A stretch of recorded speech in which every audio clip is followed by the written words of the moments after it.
ಕೊನೆಗೂ ವಾರ ಮುಗಿದೇ ಬಿಡ್ತು. ಮತ್ತೊಂದು ವಾರದ ಸಿನಿಮಾ ಕತೆ ಹೇಳೋ ಟೈಮು ಬಂದೇ ಬಿಡ್ತು. ಈ ವಾರದ ವೀಕ್ಲಿ ರೌಂಡ್ ಆಫ್ಗೆ ನಿಮ್ಮೆಲ್ರಿಗೂ ಸುಸ್ವಾಗತ. ಅನೌನ್ಸ್ಮೆಂಟ್ ಅಲ್ಲಿ ಅಲ್ಲು ಅರ್ಜುನ್ ಹಾಗೂ ಅಟ್ಲಿ ಕಾಂಬಿನೇಷನ್ ಅಲ್ಲಿ ಮೂಡ್ ಬರ್ತಾ ಇರುವಂತಹ ಸಿನಿಮಾದ ಟೈಟಲ್ ಅನೌನ್ಸ್ ಆಗಿದೆ. ಎಸ್, ಸಿನಿಮಾದ ಹೆಸರನ್ನ ರಾಕಾ ಅಂತ ಇಡಲಾಗಿದೆ. ವಿಭಿನ್ನ ಅವತಾರದಲ್ಲಿ ಈ ಸಿನಿಮಾದಲ್ಲಿ ಅಲ್ಲು ಅರ್ಜುನ್ ಕಾಣಿಸ್ಕೊಳ್ತಾ ಇರೋದು ಪೋಸ್ಟರ್ ಮೂಲಕ ಕನ್ಫರ್ಮ್ ಆಗಿದೆ. ಇದು ಯಾವ ರೀತಿಯ ಸಿನಿಮಾ ಇರಬಹುದು ಎನ್ನುವಂತಹ ಲೆಕ್ಕಾಚಾರ ಕೂಡ ಸಿಗದ ರೀತಿಯಲ್ಲಿ ಮಿಸ್ಟೀರಿಯಸ್ ಆಗಿ ಸಿನಿಮಾದ ಅಪ್ರೋಚ್ ಕಂಡು ಬರ್ತಾ ಇದೆ.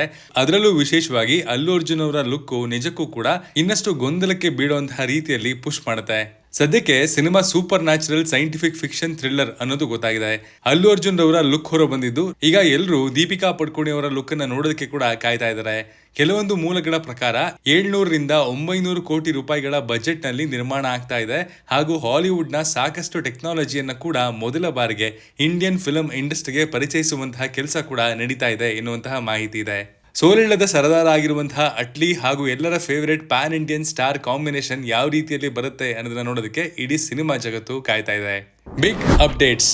ಸಲ್ಮಾನ್ ಖಾನ್ ದಿಲ್ ರಾಜು ಪ್ರೊಡಕ್ಷನ್ ನಲ್ಲಿ ನಟಿಸ್ತಾ ಇರೋದು ನಿಮ್ಗೆಲ್ಲ ಗೊತ್ತಿರುವಂತಹ ವಿಚಾರ. ಈ ನಾರ್ತ್ ಹಾಗೂ ಸೌತ್ ಕಾಂಬಿನೇಷನ್ ದೊಡ್ಡ ಮಟ್ಟದ ನಿರೀಕ್ಷೆಯನ್ನ ಹುಟ್ಟುಹಾಕಿರೋದು. ಇದರ ಜೊತೆಗೆ ಈಗ ಹೊಸದಾಗಿ ಕೇಳಿ ಬರ್ತಾ ಇರುವಂತಹ ಅಪ್ಡೇಟ್ ಪ್ರಕಾರ ಸಿನಿಮಾದ ಶೂಟಿಂಗ್ ಕೂಡ ಸ್ಟಾರ್ಟ್ ಆಗಿದೆಯಂತೆ. ಇತ್ತೀಚೆಗಷ್ಟೇ ಕ್ರಿಕೆಟ್ ಜಗತ್ತಿನ ಕಿಂಗ್ ಆಗಿರುವಂತಹ ವಿರಾಟ್ ಕೊಹ್ಲಿ ಅವರು ತಮ್ಮ ಪತ್ನಿ ಅನುಷ್ಕಾ ಶರ್ಮಾ ಅವರ ಜೊತೆಗೆ ದುರಂಧರ್ 2 ಸಿನಿಮಾ ನೋಡಿ ತಮ್ಮ ಸೋಷಿಯಲ್ ಮೀಡಿಯಾದಲ್ಲಿ ಮೆಚ್ಚುಗೆಯ ಮಾತುಗಳನ್ನ ಹೇಳ್ಕೊಂಡಿದ್ರು. ಚಿತ್ರರಂಗದವರು ಸಾಕಷ್ಟು ಜನ ಸಿನಿಮಾದ ಬಗ್ಗೆ ನೇರ ಅಥವಾ ಇಂಡೈರೆಕ್ಟ್ ಆಗಿ ವಿಷ ಕಾರ್ತಾ ಇರಬೇಕಾದ್ರೆ ತನಗೆ ಸಂಬಂಧ ಇಲ್ಲದೆ ಇರುವಂತಹ ಸಿನಿಮಾ ಇಂಡಸ್ಟ್ರಿಯ ಒಂದು ಸಿನಿಮಾ ನೋಡಿ ಕಿಂಗ್ ಕೊಹ್ಲಿ ಇಷ್ಟೊಂದು ಮೆಚ್ಚುಗೆಯ ಮಾತುಗಳನ್ನ ಆಡ್ತಾ ಇರೋದು ಅವರ ಅಭಿಮಾನಿಗಳಿಗೂ ಕೂಡ ಆಶ್ಚರ್ಯವನ್ನ ತರಿಸಿದೆ. ಸದ್ಯದ ಮಟ್ಟಿಗೆ ಎಲ್ಲಿ ನೋಡಿದ್ರು ಕೂಡ ದುರಂಧರ್ 2 ಸಿನಿಮಾದ ಮೆಚ್ಚುಗೆ ಮಾತುಗಳು ಜೋರ ಕೇಳಿ ಬರ್ತಾ ಇದೆ. ಇತ್ತೀಚೆಗಷ್ಟೇ ಒಂದು ಅವಾರ್ಡ್ ಶೋನಲ್ಲಿ ಸ್ಟ್ಯಾಂಡ್ ಅಪ್ ಕಾಮಿಡಿಯನ್ ಆಗಿರುವಂತಹ ಜಾಕೀರ್ ಖಾನ್ ಕೂಡ ಈ ಬಗ್ಗೆ ಮಾತಾಡಿ ಯಾವ ರೀತಿಯಲ್ಲಿ ಸಿನಿಮಾದ ಬಗ್ಗೆ ಗಾಸಿಪ್ಗಳು ಇಂಡಸ್ಟ್ರಿ ಅವರಿಂದಲೇ ಹೊರಗೋಡಾಡ್ತಾ ಇದೆ ಅನ್ನೋದನ್ನ ಕೂಡ ಬಿಚ್ಚಿಟ್ಟಿದ್ರು. ಇನ್ನು ಈ ಹೊಟ್ಟೆ ಕಿಚ್ಚು ಹಾಗೂ ಗಾಸಿಪ್ ಮಾತುಗಳನ್ನ ಹೊರತುಪಡಿಸಿದ್ರೆ ಸಿನಿಮಾ ಬಾಕ್ಸ್ ಆಫೀಸ್ ಅಲ್ಲಿ 1700 ಕೋಟಿ ರೂಪಾಯಿಗಳ ಆಸುಪಾಸಿನಲ್ಲಿ ಈಗಾಗಲೇ ಕಲೆಕ್ಷನ್ ಮಾಡಿದೆ. 2000 ಕೋಟಿ ರೂಪಾಯಿ ಕಲೆಕ್ಷನ್ ಮಾಡೋದಕ್ಕೆ ಹೆಚ್ಚು ದಿನಗಳು ಬೇಕಾಗಿಲ್ಲ ಅನ್ನೋದನ್ನ ಕೂಡ ಬಾಕ್ಸ್ ಆಫೀಸ್ ಪಂಡಿತರು ಭರವಸೆಯನ್ನ ವ್ಯಕ್ತಪಡಿಸ್ತಾ ಇದ್ದಾರೆ. ಸಾಕಷ್ಟು ಕಡೆಗಳಲ್ಲಿ ಇವತ್ತಿಗೂ ಕೂಡ ಮಿಡ್ ನೈಟ್ ವರೆಗಿನ ಶೋಗಳು ಕೂಡ ಹೌಸ್ಫುಲ್ ಆಗಿ ಕಂಡು ಬರ್ತಾ ಇರೋದು ಸಿನಿಮಾದ ಇಂಪ್ಯಾಕ್ಟ್ ಜನರಲ್ಲಿ ಯಾವ ರೀತಿಯಲ್ಲಿ ಇದೆ ಅನ್ನೋದನ್ನ ಪ್ರೂವ್ ಮಾಡ್ತಿದೆ. Extras and buzz. Thalapathy Vijay ರವರ ಕೊನೆಯ ಸಿನಿಮಾ ಎಂದು ಹೇಳಲಾಗ್ತಾ ಇದ್ದಂತಹ ಜನನಾಯಕನ್ ಸಿನಿಮಾ ಈಗಾಗಲೇ ರಿಲೀಸ್ ಆಗೋದಕ್ಕೆ ಕಷ್ಟಪಡ್ತಾ ಇರುವಂತಹ ವಿಷಯ ನಿಮಗೆ ಗೊತ್ತಿದೆ. ಆದ್ರೆ ಈಗ ಸಿನಿಮಾಗೆ ಮತ್ತೊಂದು ಸಂಕಷ್ಟ ಎದುರಾಗಿದ್ದು ಪೂರ್ತಿ ಸಿನಿಮಾವೇ ಆನ್ಲೈನ್ ನಲ್ಲಿ ಲೀಕ್ ಆಗಿದೆ ಎನ್ನುವಂತಹ ಮಾಹಿತಿ ಸಿಕ್ಕಿದೆ. 400 ರಿಂದ 500 ಕೋಟಿಗಳ ಬಜೆಟ್ ನಲ್ಲಿ ನಿರ್ಮಾಣ ಆಗಿರುವಂತಹ ಸಿನಿಮಾ ಯಾವಾಗ ಥಿಯೇಟರ್ ಅಲ್ಲಿ ರಿಲೀಸ್ ಆಗುತ್ತೋ ಇಲ್ವೋ ಅನ್ನೋದೇ ಗೊತ್ತಿಲ್ಲ. ದೊಡ್ಡ ಸ್ಟಾರ್ ಸಿನಿಮಾ ಬೇರೆ. ಇದೆಲ್ಲದಕ್ಕಿಂತ ಮುಂಚೆ ಇಡೀ ಸಿನಿಮಾ ಲೀಕ್ ಆಗುತ್ತೆ ಅಂದ್ರೆ ನಿಜಕ್ಕೂ ಕೂಡ ಚಿತ್ರರಂಗದ ಇತಿಹಾಸದಲ್ಲಿ ಇದಕ್ಕಿಂತ ದೊಡ್ಡ ಆಘಾತಕಾರಿ ವಿಷಯ ಇನ್ನೊಂದಿಲ್ಲ. ಕನ್ನಡದ ಹೆಮ್ಮೆಯ ಪ್ರೊಡ್ಯೂಸರ್ ಆಗಿರುವಂತಹ KVN ಸಿನಿಮಾನ ನಿರ್ಮಾಪಕರಾಗಿದ್ದಾರೆ. ಈಗಾಗಲೇ ಈ ವಿರುದ್ಧ ಕಾನೂನು ಸಮರಕ್ಕೆ ಕೂಡ ನಿರ್ಮಾಪಕರು ಮುಂದಾಗಿದ್ದಾರೆ ಅನ್ನುವಂತಹ ಮಾತು ಕೇಳಿ ಬಂದಿದೆ. ಆದ್ರೆ ಈ ಅವಘಡ ಯಾಕಾಯ್ತು ಅನ್ನೋದು ಮೊದಲು ತನಿಖೆ ಆಗಬೇಕಾಗಿದೆ. ಸಿನಿಮಾ ರಿಲೀಸ್ ಆದ್ಮೇಲೆ ಲೀಕ್ ಆಗೋದು ಒಂದು ವಿಷಯ, ಆದ್ರೆ ಸಿನಿಮಾ ರಿಲೀಸ್ ಆಗೋದಕ್ಕೂ ಮುಂಚೆನೆ ಲೀಕ್ ಆಗ್ತಾ ಇರೋದು ಇದ್ಯಾಕೋ ಸರಿ ಕಾಣ್ತಾ ಇಲ್ಲ. ನೋಡೋಣ ಮುಂದಿನ ದಿನಗಳಲ್ಲಿ ಈ ಬಗ್ಗೆ ಫಿಲ್ಮ್ ಟೀಮ್ ಇಂದ ಯಾವ ರೀತಿಯ ರೆಸ್ಪಾನ್ಸ್ ಅಥವಾ ರಿಯಾಕ್ಷನ್ ಸಿಗುತ್ತೆ ಅಂತ. ಮೂಲಗಳ ಪ್ರಕಾರ ಮೋಹನ್ ಲಾಲ್ ಹಾಗೂ ಶಿವಣ್ಣನ ಶೂಟಿಂಗ್ ಜೈಲರ್ 2 ಸಿನಿಮಾಗಾಗಿ ಈಗಾಗಲೇ ಫಿನಿಶ್ ಆಗಿದೆಯಂತೆ. ಇನ್ನು ಸೋಷಿಯಲ್ ಮೀಡಿಯಾದಲ್ಲಿ ಸಾಕಷ್ಟು ಟೈಮಿಂದ ಕೇಳಿಬರ್ತಾ ಇರುವಂತಹ ಶಾರುಖ್ ಖಾನ್ ಹಾಗೂ ಬಾಲಯ್ಯ ನಟಿಸ್ತಾರೆ ಎನ್ನುವಂತಹ ಸುದ್ದಿಗಳು ಸಂಪೂರ್ಣ ಸುಳ್ಳು ಅನ್ನೋದು ಈಗ ಕಂಡು ಬಂದಿದೆ. ಹೀಗಾಗಿ ಶಾರುಖ್ ಖಾನ್ ಹಾಗೂ ರಜನಿಕಾಂತ್ ಒಟ್ಟಾಗಿ ನಟಿಸ್ತಾರೆ ಅನ್ನುವಂತಹ ಆಸೆಯಲ್ಲಿ ಕಾಯ್ತಾ ಇದ್ದ ಅಭಿಮಾನಿಗಳಿಗೆ ನಿರಾಸೆ ಸಿನಿಮಾದ ರಿಲೀಸ್ಗೂ ಮುಂಚೆನೆ ಬಂದಿದೆ ಅಂತ ಹೇಳ್ಬೋದು. ರಾಮ್ ಚರಣ್ ನಾಯಕನಾಗಿ ಕಾಣಿಸ್ಕೊಳ್ತಾ ಇರುವಂತಹ ಅವರ ಮುಂದಿನ ಬಹು ನಿರೀಕ್ಷಿತ ಸಿನಿಮಾ ಪೆದ್ದಿನಲ್ಲಿ ಪ್ಯಾನ್ ಇಂಡಿಯನ್ ನಟಿಯಾಗಿರುವಂತಹ ಮೃಣಾಲ್ ಠಾಕೂರ್ ಒಂದು ವಿಶೇಷವಾದ ಸ್ಪೆಷಲ್ ಸಾಂಗ್ ನಲ್ಲಿ ಕಾಣಿಸ್ಕೊಳ್ತಾ ಇರೋದು ಪಕ್ಕಾ ಆಗಿದ್ದು ಆದಷ್ಟು ಶೀಘ್ರದಲ್ಲೇ ಇದರ ಬಗ್ಗೆ ಅಪ್ಡೇಟ್ ಹೊರಬೀಳಲಿದೆ. ಈ ರೀತಿ ಸ್ಪೆಷಲ್ ಸಾಂಗ್ ನಲ್ಲಿ ಅವ್ರನ್ನ ನೋಡಿ ತುಂಬಾ ಟೈಮ್ ಆಗಿ ಹೋಗಿತ್ತು. ನೋಡೋಣ ಈ ಬಾರಿ ಅಭಿಮಾನಿಗಳಿಗೆ ಯಾವ ರೀತಿಯ ಗಿಫ್ಟ್ ಸಿಗುತ್ತೆ ಅಂತ. ಮೂಲಗಳ ಪ್ರಕಾರ ರಾಮಾಯಣ ಸಿನಿಮಾದಲ್ಲಿ ರಾಮನಾಗಿ ಸ್ಕ್ರೀನ್ ಮೇಲೆ ರಣಬೀರ್ ಕಪೂರ್ ಎಷ್ಟರ ಮಟ್ಟಿಗೆ ಕಾಣಿಸ್ಕೊಳ್ತಾ ಇದ್ದಾರೋ ಅಷ್ಟೇ ಪವರ್ಫುಲ್ ಹಾಗೂ ಹೆಚ್ಚು ಸಮಯಗಳ ಕಾಲ ರಾವಣನಾಗಿ ಯಶ್ ಅವರು ಕೂಡ ಕಾಣಿಸ್ಕೊಳ್ತಾರೆ ಎನ್ನುವಂತಹ ಸುದ್ದಿ ಕೇಳಿ ಬಂದಿದೆ. ಎಲ್ಲದಕ್ಕಿಂತ ಹೆಚ್ಚಾಗಿ ಬಾಲಿವುಡ್ ನಲ್ಲಿ ಕೂಡ ರಾಮನ ಲುಕ್ ನೋಡಿದ ನಂತರ ಪ್ರತಿಯೊಬ್ಬರಿಗೂ ಕೂಡ ಈಗ ತುದಿಗಾಲ್ನಲ್ಲಿ ಕಾಯ್ತಾ ಇರೋದು ಯಶ್ ಅವರ ರಾವಣನ ಲುಕ್ ಆಗಿನೇ. ಇನ್ನು ನಿರ್ದೇಶಕರಾಗಿರುವಂತಹ ನಿತೇಶ್ ತಿವಾರಿ ಕೂಡ ಈ ಸಿನಿಮಾದಲ್ಲಿ ರಾವಣನ ಡಿಫ್ರೆಂಟ್ ಆಗಿ ಪ್ರತಿಬಿಂಬಿಸೋದಕ್ಕೆ ಹೊರಟಿದ್ದೀನಿ ಅನ್ನೋದನ್ನ ಕೂಡ ಹೇಳ್ಕೊಂಡಿದ್ದಾರೆ.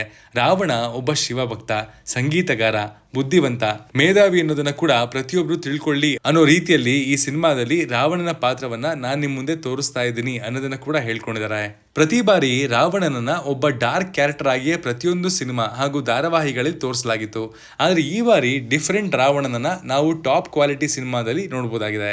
ಇದ್ರ ಜೊತೆಗೆ ರಿಲೀಸ್ ಆಗೋದಕ್ಕೆ ಮುಂಚೆನೆ ರಿಲೀಸ್ ಯಾಕ್ ಸ್ವಾಮಿ ಸಿನಿಮಾದ ಟ್ರೈಲರ್ ರಿಲೀಸ್ ಆಗೋದಕ್ಕೂ ಮುಂಚೆನೆ ರಾಮಾಯಣ ಸಿನಿಮಾಗೆ 700 ಕೋಟಿ ರೂಪಾಯಿಗಳ OTT ಆಫರ್ ಕೂಡ ಬಂದಾಗಿದೆ.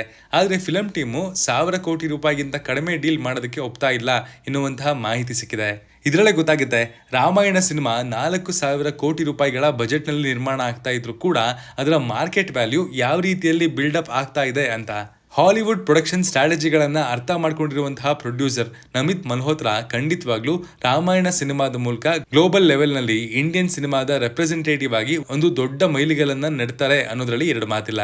ಮೋಹನ್ ಲಾಲ್ ಅವರ ಸಕ್ಸಸ್ಫುಲ್ ಸಿನಿಮಾ ಫ್ರಾಂಚೈಸಿ ಆಗಿರುವಂತಹ ದೃಶ್ಯಂ ಸಿನಿಮಾದ 3ನೇ ಪಾರ್ಟು ಎಲ್ಲ ಅನ್ಕೊಂಡಂತೆ ಆಗಿದ್ರೆ ಏಪ್ರಿಲ್ 2ಕ್ಕೆ ರಿಲೀಸ್ ಆಗಬೇಕಿತ್ತು. ಆದ್ರೆ ಈಗ ನಡೀತಾ ಇರುವಂತಹ ಮಿಡಲ್ ಈಸ್ಟ್ ವಾರ್ ಕಾರಣದಿಂದಾಗಿ ಸಿನಿಮಾ ಮೇ 21ಕ್ಕೆ ರಿಲೀಸ್ ಆಗೋದು ಖಚಿತವಾಗಿದೆ.